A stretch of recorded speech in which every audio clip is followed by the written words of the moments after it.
بلکہ یہ ان کو سب سے زیادہ ہلاک کرے گا۔ وہ اپنے مالوں کا تزکیہ نہیں کرتے۔ ان سے کہہ دو، اب یہ زکوٰۃ کیا ہے؟ اجتماعی نظام ہے نا، یہ ساری سوسائٹی پر اثر کرتا ہے۔ اگر بندے زکوٰۃ نہیں نکالتے تو جو لوگ کمزور طبقے کے ہیں ان کو تقویت نہیں ملتی۔ تو اللہ سبحانہ و تعالیٰ نے اب یہ اجتماعی طور پر اب عبادتیں کر لی، دعائیں بھی مانگ لی، اب ذرا قوم کی طرف آؤ، تھوڑا سوشلائز کرو، تھوڑا سوشل ورک کرو۔ صرف یہاں تک تو کافی نہیں ہے کہ تم عبادت کر لو اور اپنی دعائیں مانگ لو، بلکہ دوسروں کا بھی تم نے خیال کرنا ہے، دوسروں تک دین کو پہنچانا ہے، دوسروں تک وہ جو مال تمہیں زیادہ دیا گیا اس کا حق ادا کرنا ہے، جو مال تمہیں دیا گیا ہے اس کو ناپاکی سے بچانا ہے، اس کی تزکیہ کرنا ہے، اس کو پاک کرنا ہے۔ تو یہ یہاں پر اب کیا رہے، پوری عام طور پر اب جب دوسرے لوگوں میں تم ملو تو تم نے کیا کرنا ہے۔ پھر زکوٰۃ نہیں دیتے، لہٰذا تم سیدھے اسی کا رخ اختیار کرو، اسی سے معافی چاہو۔ تباہی ہے ان مشرکوں کے لیے جو زکوٰۃ نہیں دیتے اور آخرت کے منکر بن کر بیٹھ گئے ہیں۔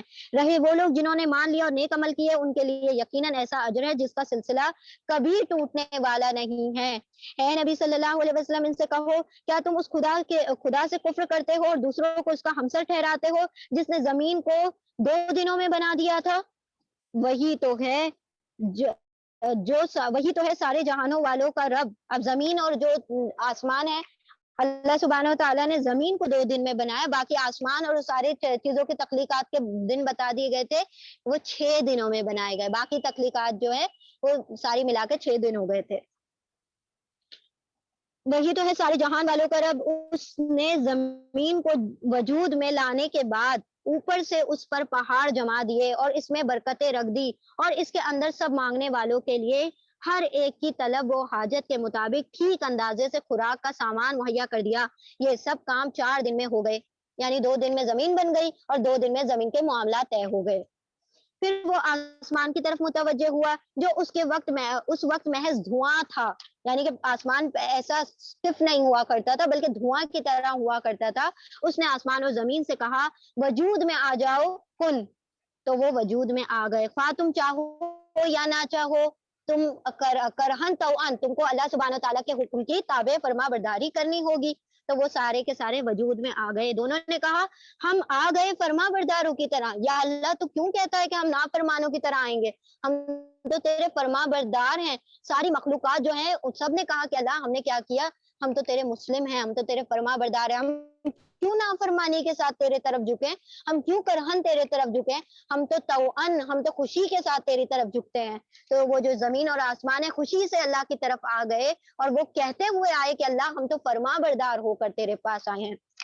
اللہ نے جب کہا کہ تم آنا چاہو یا نہ آنا چاہو، آ جاؤ میری طرف، اللہ سے یہ کہتے ہیں کہ ہم یا رب تیری فرما برداری کے ساتھ تیرے پاس آنا چاہتے ہیں۔ تب اس نے 2 دن کے اندر 7 آسمان بنا دیے اور یہ آسمان میں اس کا قانون وہی کر دیا گیا، یعنی ہر آسمان میں اس کا قانون وہی کر دیا گیا۔ 2 دن میں زمین بنی، 2 دن میں زمینوں کی ساری مطلب جو معاملات تھے وہ طے کر دیے گئے، پہاڑ وغیرہ سارا کچھ رکھ دیا گیا، جو بھی کھیتیاں وغیرہ ہیں اور راستے وغیرہ بنا دیے گئے، پھر 2 دن میں آسمان بنا دیے گئے۔ نعوذ باللہ، پھر ان لوگوں نے، کافروں نے کیا کہا کہ پھر سنڈے کے دن اللہ سبحانہ تعالیٰ نے آرام کیا، نعوذ باللہ، یعنی کہ ان کے دماغ دیکھیں کیسے کیسے چلتے ہیں کہ اللہ کو بھی مخلوق سے کمپیئر کر لیتے ہیں کہ اللہ سبحانہ تعالیٰ کو جیسے کہ تھکان ہو جاتی ہے، اللہ نے کہا الحی القیوم، تمہارا رب زندہ اور قائم ہے، اگر وہ اس کو تھکان ہوتی، جس کو تھکان ہوتی ہے اس کو نیند آتی ہے، اور جس کو نیند آ جائے تو پھر وہ دنیا سے غافل، پھر وہ کیا ہوتا ہے، دنیا سے غافل ہوتا ہے۔ اور اللہ ایک لمحے بھر کے، لمحے کیا، فریکشن آف سیکنڈ کے لیے بھی اللہ دنیا سے غافل نہیں ہے۔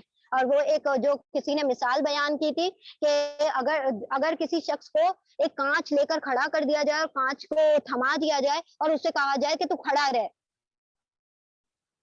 اور وہ کھڑا رہے کھڑا رہے کھڑا رہے یہاں تک کہ اس کے آنکھوں میں نیند آ جائے، اور جب اسے نیند آ جائے گی تو اس کے ہاتھ سے کانچ ٹوٹ کر کیا ہو جاتا ہے، ریزہ ریزہ ہو جاتا ہے۔ بس وہی معاملہ ہے کہ اللہ سبحانہ و تعالیٰ تھکتا نہیں ہے، اگر اس کو بھی کہیں نعوذ باللہ نیند آ جاتی تو پھر یہ دنیا کا نظام اسی کانچ کی طرح سے بکھر جاتا۔ یہ جو دنیا ہے آپس میں، یہ سارے جو ارتھ ہے، وینس، جوپیٹر، مارس، اور یہ سارے جو اللہ سبحانہ و تعالیٰ نے اتنا بڑا یونیورس بنا رکھا ہے، سارے کے سارے سورج میں مس ہو جاتے، ضم ہو جاتے، اور سارا نظام جو ہوتا نیست و نابود، برباد ہو جاتا، اور ساری دنیا آگ میں جل اٹھتی۔ تو یہاں پر یہ جو بات کہتے ہیں یہ لوگ کہ اللہ سبحانہ و تعالیٰ نے یہ جو دنوں کا بیان کیا ہے یہ بھی متشابہ ہے، یہ کس لیے بیان کرتا ہے نا اللہ سبحانہ تعالیٰ کہ اللہ کو دیکھنا ہے کہ کون ایمان والا ہے اور کون ان چکروں میں پڑ جاتا ہے کہ 2 دن میں کیا کیا بنا، کیسے بنا، 2 دن میں کیسے ہو سکتا ہے یہ ساری. جو لوگ ان چیزوں کے پیچھے پڑ جاتے ہیں وہ متشابہات کے پیچھے پڑ جاتے ہیں. اور آپ صلی اللہ علیہ وسلم نے فرما دیا ہے نا اپنی احادیث میں، جن لوگوں کو تم دیکھو کہ متشابہات کے پیچھے پڑے رہتے ہیں ان سے الگ رہا کرو، یعنی ان کے ساتھ نہ رہا کرو، ورنہ کیا ہوگا کہ تمہیں وہ گمراہ کر دیں گے. یہ چیزیں ہیں، اللہ نے کہہ دیا 2 دن میں، ہم نے مان لیا. کلو من اللہ، ہر چیز اللہ کی طرف سے، اور ہم سب کیا ہے، ایمان لاتے ہیں ہر چیز پر.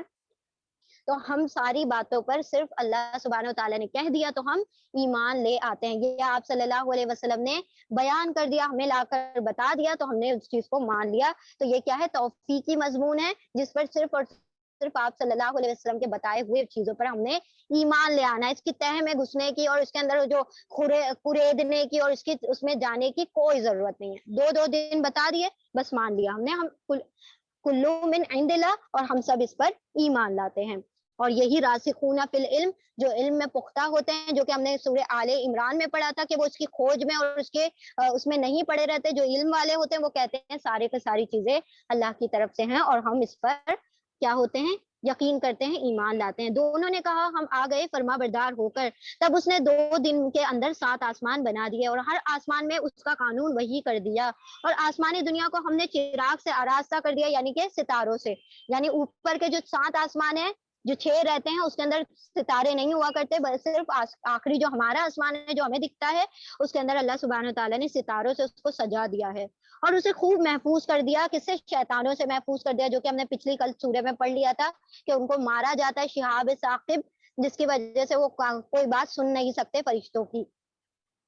اور یہ سب کچھ ایک زبردست علیم ہستی کا منصوبہ ہے. اب اگر یہ لوگ منہ موڑتے ہیں تو ان سے کہہ دو کہ میں تم کو اسی طرح کے ایک اچانک ٹوٹ پڑنے والے عذاب سے ڈراتا ہوں جیسا عاد اور سمود پر پڑ چکا ہے، جب خدا کے رسول ان کے پاس آ گئے اور آگے اور پیچھے ہر طرف سے آئے اور انہیں سمجھایا کہ اللہ کے سوا کسی کی بندگی نہ کرو، تو انہوں نے کہا ہمارا رب چاہتا تو فرشتے بھیجتا، لہٰذا ہم اس بات کو نہیں مانتے جس کے لیے تم بھیجے گئے ہو. یعنی ہم انسانوں کو نہیں، فرشتوں کو ہی مانیں گے. تو ان کو اللہ نے پکڑ لیا عذاب میں. عاد کا حال یہ تھا کہ وہ زمین میں کسی حق کے بغیر بڑے بن گئے تھے، یعنی کہ اللہ سبحانہ تعالیٰ نے ان کو کوئی ایسے مسند دی نہیں، پھر بھی یہ بڑے بننا چاہتے تھے، وہاں کی سرداریاں چاہتے تھے. آیت نمبر 15. آج کا حال یہ تھا کہ وہ زمین میں کسی حق کے بغیر بڑے بن بیٹھے اور کہنے لگے کون ہے ہم سے زیادہ زور آور. ان کو یہ نہ سوجا کہ جس خدا نے ان کو پیدا کیا تھا وہ ان سے زیادہ زور آور ہے. وہ ہماری آیات کا انکار ہی کرتے چلے گئے. اب یہاں پر تذکیر بالآلاء اللہ کا بھی ذکر ہو رہا ہے. اللہ سبحانہ تعالیٰ نے کس طریقے سے لوگوں کی بستیوں کو، نبیوں کی بستیوں کو نیست و نابود کر دیا. سوری، تذکیر بالایام اللہ، اللہ کے وہ بڑے بڑے دن جس میں لوگوں کو عذاب دیا گیا. آخرکار ہم نے چند منحوس دنوں میں سخت طوفانی ہوا ان پر بھیج دی تاکہ انہیں دنیا ہی کی زندگی میں ذلت و رسوائی کا عذاب مزہ چکھا دیا جائے، اور آخرت کا عذاب تو اس سے بھی زیادہ رسوا کن ہے، وہاں کوئی ان کی مدد کرنے والا نہیں ہے. اب یہ منحوس اس لیے نہیں کہا گیا کہ کوئی دن منحوس ہوتا ہے، نعوذ باللہ، کوئی دن منحوس نہیں ہوتا. یہ ساری ویسی باتیں ہیں، یعنی ان کے لیے منحوس ہو گیا تھا نا، یہ ان کے اوپر عذاب آ گیا، تو اسی لیے یہاں پر اس طریقے سے کہا گیا، کیونکہ یہ کہہ رہے تھے کہ یہ جو نبی ہم میں آئے ہیں یہ منحوس ہے. تو اللہ سبحانہ و تعالیٰ نے بتا دیا کہ اب تمہیں منحوسیت کا پتہ چلے گا جب تمہارے اوپر کیا ہوگا، عذاب آئے گا. تو یہ اس کے کانٹیکس میں ہے، نہ کہ کوئی دن جو ہوتا ہے منحوس ہوتا ہے. ایسے کوئی دن نہیں ہوتے جو کہ منحوس ہوتے ہیں، سارے اللہ ہی کی طرف سے ہوتے ہیں، سارے اللہ کے مقرر کردہ دن ہیں، اور دن بھی اور سال بھی اور مہینے بھی سب اللہ کے طے شدہ ہیں. رہے سمود تو ان کے سامنے ہم نے راہ راست پیش کی، مگر انہوں نے راستہ دیکھنے کے بجائے اندھا بنا رہنا پسند کر لیا. آخر ان کے کرتوتوں کے بدولت ذلت کا عذاب ان پر ٹوٹ پڑا، اور ہم نے ان لوگوں کو بچا لیا جو ایمان لائے تھے اور گمراہی اور بدعملی سے پرہیز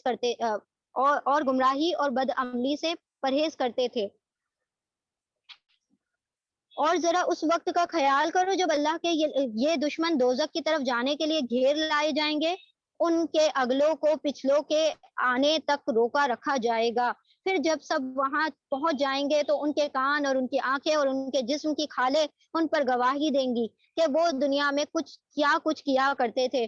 وہ اپنے جسم کی کھالوں سے کہیں گے تم نے ہمارے خلاف کیوں گواہی دے دی. اب یہ جو بات ہے یہ حدیثوں سے ملتا ہے کہ وہ جو کھال کا جو ران والا حصہ ہے، جو کہ تھائے والا حصہ ہے، سب سے پہلے وہ بولے گا کہ اس نے یہ گناہ کیا تھا، اس نے یہ گناہ کیا تھا. پھر وہ سارے جب بول اٹھیں گے، سارا بدن کا ایک ایک جز جو اعضا ہوں گے وہ بول دیں گے، تو پھر زبان پوچھے گی کہ تم نے میرے خلاف کیوں گواہی دی.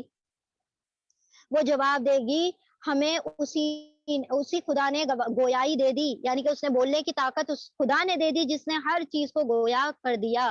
یعنی آج کے دن ہر چیز گواہی دے گی. آج تو تمہارے نوشتے خود بول پڑیں گے. آج ہر وہ چیز جو تمہارے اوپر گواہ بنا دی گئی ہے تو وہ تمہارے خلاف گواہی دے گی.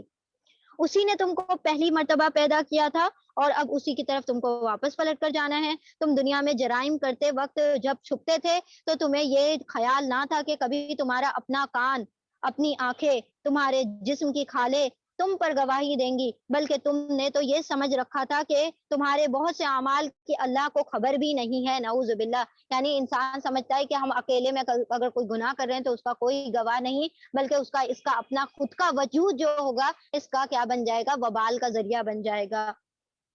تمہارا یہی گمان تو جو تم نے اپنے رب کے ساتھ کیا تھا تمہیں لے ڈوبا، اور اسی کی بدولت تم خسارے میں پڑ گئے. اس حالت میں وہ صبر کریں یا نہ کریں، آگ ہی ان کا ٹھکانہ ہوگی. اور اگر رجوع کا موقع چاہیں گے تو کوئی موقع انہیں نہ دیا جائے گا. ہم نے ان پر ایسے ساتھی مسلط کر دیے تھے جو انہیں آگے اور پیچھے ہر چیز خوشنما بنا کر دکھاتے تھے. آخرکار ان پر بھی وہی فیصلہ عذاب چسپاں ہو کر رہا جو ان سے پہلے گزرے ہوئے جنوں اور انسانوں کے گروہوں پر چسپاں ہو چکا تھا. یقیناً وہ خسارے میں رہ جانے والے تھے. یعنی کہ ان کے جو کافر ساتھی تھے جو گمراہی پر ان کو گامزن کرتے تھے، وہ شیطانوں میں سے بھی ہوتے تھے، جنوں میں سے بھی ہوتے تھے، انسانوں میں سے بھی ہوتے تھے، جو ان کو گمراہ کر دیتے تھے اور یہ ان کی باتوں کو مانا کرتے تھے اور اللہ سبحانہ و تعالیٰ سے معصیت کرتے تھے. تو اللہ نے آج ان کو ان کے عذاب میں پکڑ لیا.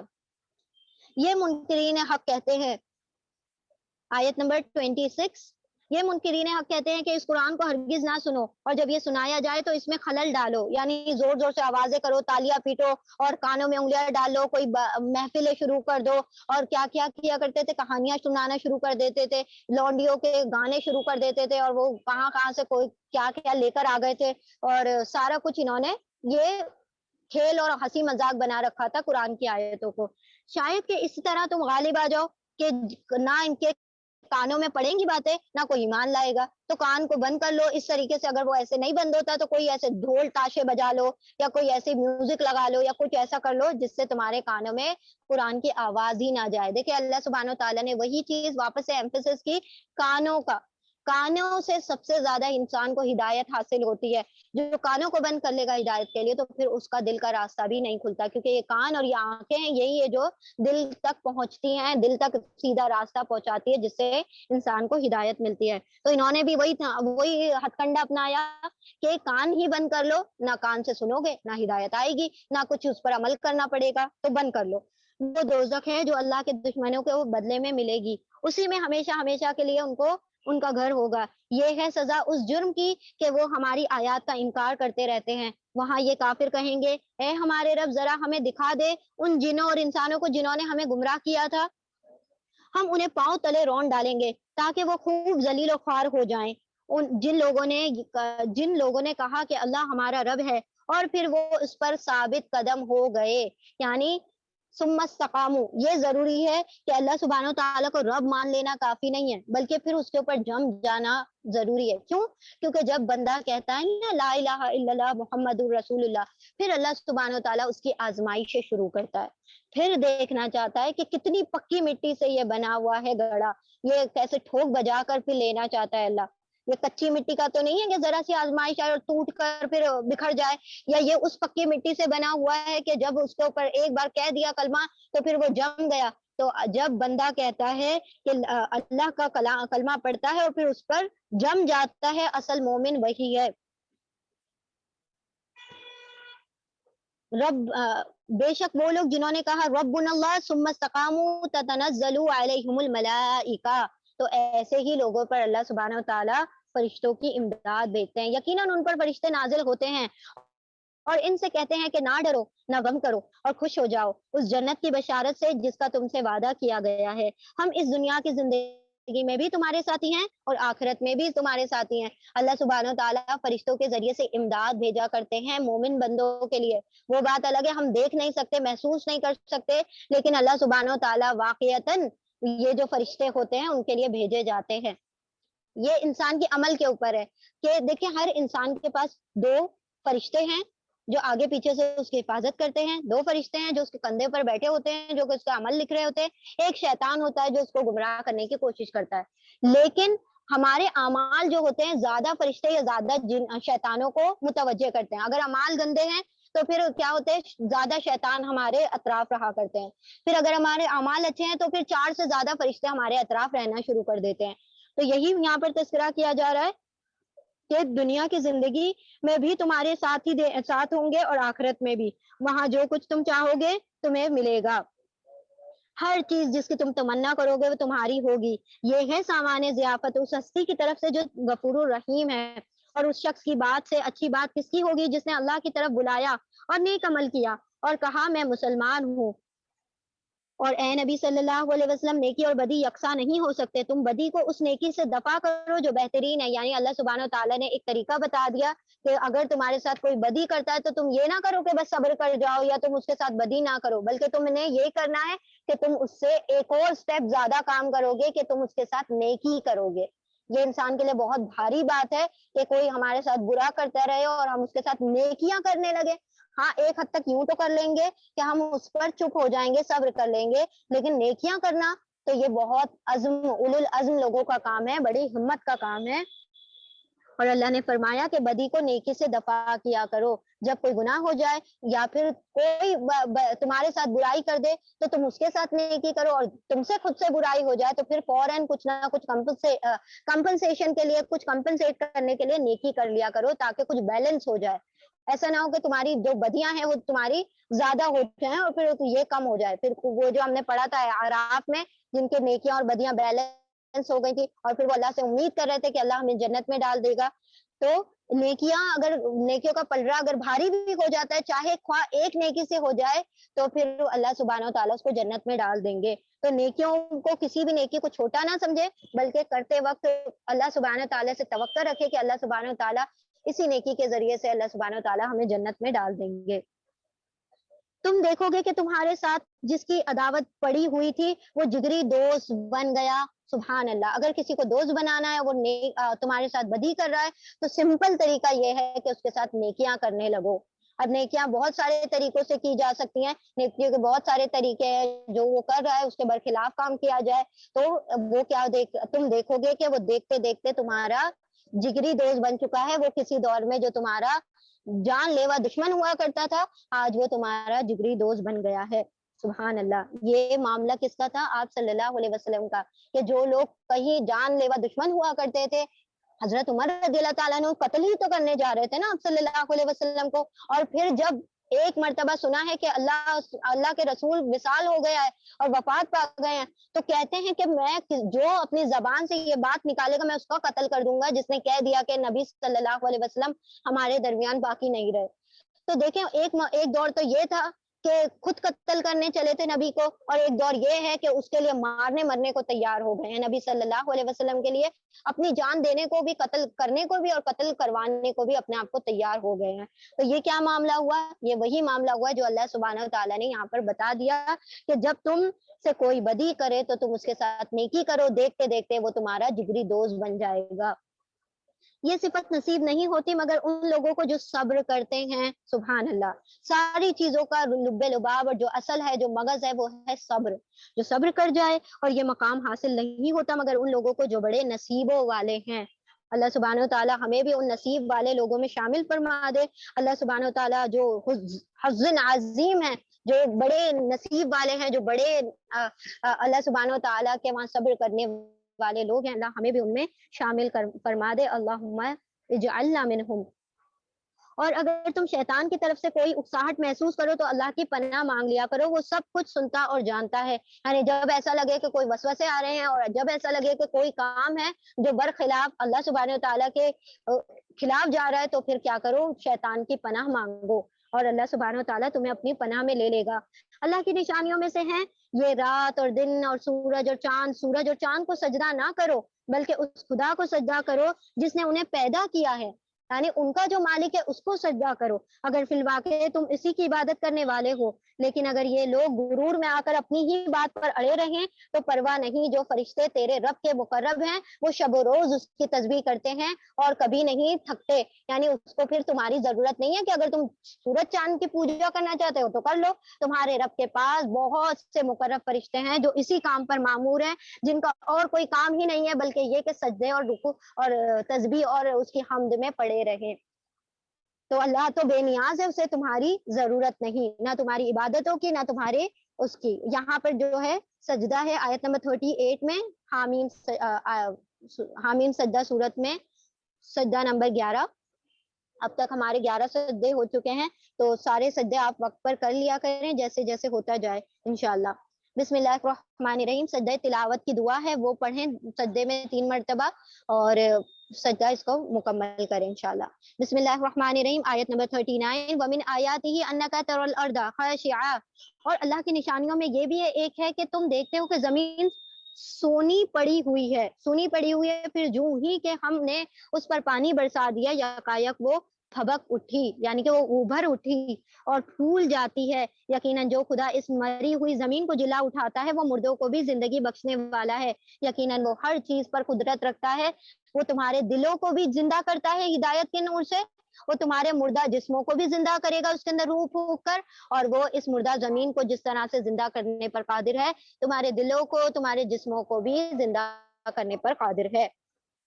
جو لوگ ہماری آیات کو الٹے معنی پہناتے ہیں وہ ہم سے کچھ چھپے ہوئے نہیں ہیں، خود ہی سوچ لو کہ آیا وہ شخص بہتر ہے جو آگ میں جھونکا جانے والا ہے، یا وہ جو قیامت کے روز امن کی حالت میں حاضر ہوگا۔ کرتے رہو جو تم کو کچھ کرنا ہے، تمہاری ساری حرکتوں کو اللہ دیکھ رہا ہے۔ یہ وہ لوگ ہیں جن کے سامنے کلام نصیحت آیا تو انہوں نے اسے ماننے سے انکار کر دیا، مگر حقیقت یہ ہے کہ یہ ایک زبردست کتاب ہے، باطل نہ سامنے سے اس پر آ سکتا ہے نہ پیچھے سے آ سکتا ہے، یہ ایک حکیم اور حمید کی نازل کردہ کتاب ہے۔ یہاں پر تنزیل کے لیے اللہ سبحانہ تعالیٰ نے اور 2 نام لے آئے، اپنی 2 اور صفات نازل کر دی یہاں پر، حکیم اور حمید۔ اس سے پہلے ہم نے دیکھا علیم و حکیم، پھر اس کے بعد دیکھا عزیز و حکیم، عزیز و علیم، رحمان الرحیم، اب یہاں پر آ رہا ہے حکیم و حمید۔ یہاں پر یہ ساری صفات کیوں بیان کی جا رہی ہیں کہ انسان غور کرے کہ اس کتاب میں کسی بھی قسم کی کجی نہیں ہے، کسی بھی قسم کا ٹیڑھ نہیں ہے، یہ حکیم و دانا اور اعلیٰ اور عظیم اور حمید ہستی کی طرف سے نازل کردہ کلام ہے۔ اے نبی صلی اللہ علیہ وسلم، یہ کتاب جو ہے حکیم اور دانا کی طرف سے نازل کردہ کتاب ہے۔ اے نبی صلی اللہ علیہ وسلم، تم سے جو کچھ کہا جا رہا ہے اس میں کوئی چیز بھی ایسی نہیں ہے جو تم سے پہلے گزرے ہوئے رسولوں کو نہ کہی جا چکی ہو۔ بے شک تمہارا رب بڑا درگزر کرنے والا ہے اور اس کے ساتھ بڑی دردناک سزا دینے والا بھی ہے۔ اگر ہم اس کو عجمی قرآن بنا بیچتے تو یہ لوگ کہتے کیوں نہ اس کی آیات کھول کھول کر بیان کر دی گئی، یعنی کہ نبی تو عربی ہے اور قرآن عجمی ہے، تو اب کیسے ہم سمجھے؟ اس کو تو عربی زبان میں ہونا تھا، اب یہ عربی میں کیوں نہیں نازل کر دیا گیا؟ اسی لیے اللہ سبحانہ تعالیٰ نے اس قرآن کو عربی زبان میں نازل کر دیا۔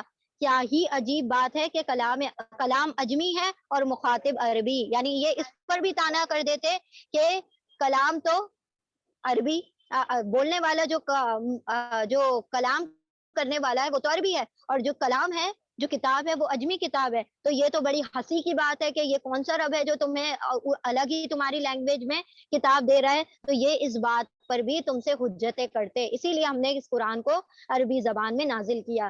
ان سے کہو یہ قرآن ایمان لانے والوں کے لیے تو ہدایت ہے اور شفا بھی ہے، مگر جو لوگ ایمان نہیں لاتے ان کے لیے یہ کانوں کی ڈاٹ اور آنکھوں کی پٹی ہے، یعنی کہ ان کے کانوں پر یہ گرا گزرتا ہے. ایسا ہوتا ہے یہ قرآن جیسے کہ ان کے کانوں پر کسی نے لوہے پگھلا پگھلا کر ڈال دیے ہو، جو ان کو اوپر تکلیف وہ ہو رہی ہو، یعنی ان کو گرانی پڑتی ہے اس قرآن کے ذریعے سے. اور جن کو یہ ہدایت بخشنے والا ہے وہ تو ہے ہی ایمان والے، جو اس کو مانتے ہیں، جو اس پر ایمان لاتے ہیں، تو یہ ان کے لیے ہدایت بھی بن جاتا ہے اور یہ ان کی روحوں کی شفا بھی بن جاتا ہے. ان کا حال تو ایسا ہے کہ جیسے ان کو دور سے پکارا جا رہا ہو. اس سے پہلے ہم نے موسیٰ علیہ السلام کو کتاب دی تھی اور اس کے معاملے میں بھی یہی اختلاف ہوا تھا. اگر تیرے رب نے پہلے ہی یہ ایک بات طے نہ کر دی گئی ہوتی تو ان اختلافات کرنے والوں کے درمیان فیصلہ ہو چکا ہوتا. اور در حقیقت یہ ہے کہ یہ لوگ اس کی طرف سے سخت اضطراب انگیز شک میں پڑے ہوئے ہیں. جو کوئی نیک عمل کرے گا اپنے ہی لیے کرے گا، اور جو بدی کرے گا اس کا وبال اسی کے اوپر ہے. تیرا رب اپنے بندوں کے حق میں ظالم نہیں ہے. وما ربک بظلام للعبید. اللہ سبحانہ و تعالیٰ نہ اپنے رب کے اوپر ظلم کرتا ہے. ظلام جو ہے فعال پیٹرن پر ہے، اس کے اندر انٹینسٹی ہے، یعنی کہ چھوٹے سے چھوٹا ظلم جو ہوگا اس کی کتنی بھی ٹکڑے کر لیے جائیں، کتنے بھی اس کے وہ فریکشنز کر لیے جائیں، چھوٹے سے چھوٹا اگر ظلم ہوگا وہ بھی اپنے بندوں پر، وہ جو رب ہے اللہ رب العالمین اپنے بندوں پر کسی بھی قسم کا ظلم نہیں کرتا. الحمدللہ رب العالمین. الحمدللہ یہاں پر جز نمبر 24 مکمل ہو گیا. فمن ازلم. الحمدللہ. جزاکم اللہ خیرن کثیرہ فار یور پیشنس. اللہ سبحانہ و تعالیٰ آپ کو اس صبر کا بہترین اجر عطا فرمائے اور اللہ ان صابروں میں ہمیں شامل کر دے جو کہ بڑے نصیبوں والے ہیں. اللہ سبحانہ و تعالیٰ ہمیں ان نیک بندوں میں شامل کر دے جن کا تذکرہ اس قرآن میں کیا گیا اور جو جنت میں جا کر دعائیں کرتے ہیں کہ شکر اس خدا کا جس نے ہمیں جنتوں میں پہنچا دیا اور اپنا وعدہ سچ کر دکھایا. اللہ سبحانہ و تعالیٰ ہمارے حق میں بھی اپنے وعدے سچ کر دکھائے اور ہمیں بھی وہ اس اعلیٰ اور بالا جنت میں جہاں پر ہمیشہ کا عیش ہوگا اس میں شامل کر دے. وآخر دعوانا ان الحمد للہ رب العالمین. سبحان اللہ وبحمدہ. سبحانک اللہم وبحمدک. نشہد ان لا الہ الا انت نستغفرک ونتوب الیک. سبحان ربک رب العزت عما یصفون وسلام علی المرسلین والحمد للہ رب العالمین برحمتک یا ارحم الراحمین. اللهم ارزقني تفكرا وتدبرا بما يتلوه لساني من كتابك والفهم له بمعانيه والنظر في عجائبه والعمل بذلك ما بقيت إنك على كل شيء قدير. اللهم آنس وحشتي في قبري. اللهم ارحمني بالقرآن العظيم واجعله لي إماما ونورا وهدى ورحمة. اللهم نور قلوبنا بالقرآن وزين أخلاقنا بالقرآن ونجنا من النار بالقرآن وأدخلنا في الجنة بالقرآن. اللهم حاسبني حسابا يسيرا. اللهم إنا نسألك الجنة الفردوس ونعوذ بك من النار. ربنا تقبل منا إنك أنت السميع العليم وتب علينا إنك أنت التواب الرحيم. وآخر دعوانا أن الحمد لله رب العالمين برحمتك يا أرحم الراحمين. اللهم صل وسلم على نبينا محمد صلی اللہ تعالی علیہ وسلم. اللہ سبحانہ و تعالیٰ اس قرآن کو ہمیں پڑھنے سننے سے زیادہ اللہ سبحانہ و تعالیٰ عمل کی توفیق عطا فرمائے. اللہ سبحانہ و تعالیٰ اس پر عمل، جو ہم عمل کریں اللہ سبحانہ و تعالیٰ اس کو اپنی بارگاہ میں قبول عطا فرمائے. اے اللہ ہمارے علموں میں اضافہ عطا فرما اور اس کے جو معنی اور عجائبات ہے اس کی پہچان کروا اور اس کے خزانے اور جو اس کے معجزات ہے اللہ سبحانہ و تعالیٰ اس میں ہمیں تفکر اور تدبر کرنے کی توفیق عطا فرمائے اور اس کے ذریعے سے ہماری زندگیوں کو آسان فرما دے. آمین یا رب العالمین. جزاکم اللہ خیرا کثیرا. السلام علیکم ورحمۃ اللہ وبرکاتہ.